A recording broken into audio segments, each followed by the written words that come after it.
Ano si Mart Everson, ang among washer. Nara ang imuhang premyo.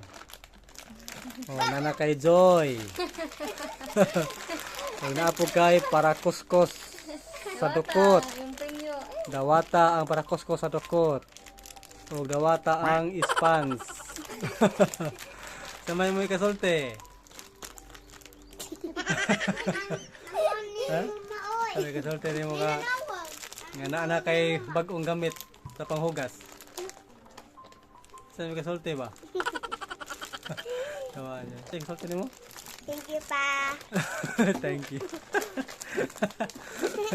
Mali pa kisa sa iyang bagong gamit sa panghugas. Tarong nga yung hugas ha, tarong nga. So, bilay ba ganyan ako ng Mart Everson eh? Mutog ni siya iyahang trabaho kada hapon ba? Muna akong kabiliban ni Mart Everson. Kaning usa kay soor man eh. Soor na siya mutabang. Baga ni siya kugihan kay manghugas. I am proud of you, Mart Everson.